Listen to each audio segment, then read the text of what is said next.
అన్నీ ఉన్నాయి. మా ప్రధాన ఎజెండానే విద్యా వైద్యం అనేటువంటి ఎజెండా. అయితే ఇక్కడ తీన్మార్ మల్లన్న దగ్గర ఇప్పుడు అగ్రవర్ణ మీడియా వాడు ఏం అడిగాడు, యాంకర్ వస్తాడు, వాడేవాడో వస్తాడు, వాడు రాగానే తీన్మార్ మల్లన్న దగ్గర 2000 ఉన్నాయట మీరేమనుకుంటారు, 2000 కోట్లు 2000 కోట్లు ఉన్నాయట మీరేమనుకుంటారు ఇదని. ఏనాడన్నా అడిగినారా రేవంత్ రెడ్డిని, ఏనాడన్నా అడిగినారా కేసీఆర్ని, గోడలకు రంగులు వేసుకుని రేవంత్ రెడ్డి గారు నీ తాను ఇన్ని వేల కోట్లు ఎట్టు వచ్చినాయని వాళ్ళు అడిగారు. ఎందుకంటే అగ్రవర్ణం వాడు కదా. అంటే బీసీ ఉద్యమం అరే అడిగిరు ఎట్లాగో కానీ ఒక చిన్న పని చేయరు,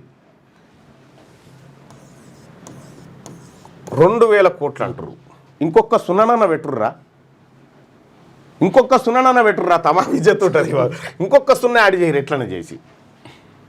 10 సంవత్సరాలు కేసీఆర్ పరిపాలన, 2 సంవత్సరాలు ఈయన పరిపాలన, 12 ఏళ్ళు పోరాటమేనాది. నేనే ప్రభుత్వంలో ఉన్నది ఓ శాఖ తీసుకుంది లేదు, లేకపోతే ఏమన్నా ఓహో పదవి అందుకుంది లేదు. ఒకవేళ వాళ్ళు ఏమంటారు, ఇంకా ఒక ఆయన నన్ను ఇంటర్వ్యూ చేసేటప్పుడు అన్నాడు, మిమ్మల్ని ఇట్లా అంటుర్రు అని అంటే ఎవరనంటే మరి నిన్ను కూడా ఇట్లా అంటుర్రా నువ్వు హ్యూమనైజర్ అట అని చెప్పిన. ఓ కాదన్నా అని అంటాడు. మరి అటాకింగ్ చేయరాక అనుకుంటారా మాకు.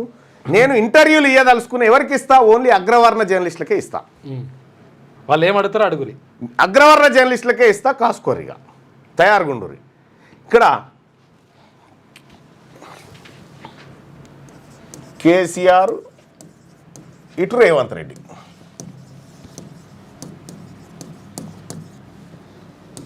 ఇగో వీళ్ళిద్దరు ఉన్నారు కదా, వీళ్ళిద్దరు తీన్మార్ మల్లన్న వీళ్ళని బెదిరించి పైసలు వసూలు చేసిన అంటే వీళ్ళు ఏమన్నా తప్పు చేసి ఉండాలి కదా.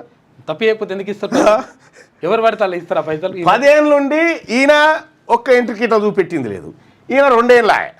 వీళ్ళ దుకాణము బీసీ ఓడు ప్రభుత్వాన్ని ఏర్పాటు చేయాలి, బీసీ ప్రభుత్వం బీసీలు రాజ్యాధికారంలోకి రావాలంటే ఇట్లుంటుంది అన్నట్టు ఇలా కథ. కనీసం అరే ఒక సున్నానన్న యాడ్ చేయరురా, తమాం 20 అన్న అయితే 20 అన్న చేయరు దాన్ని.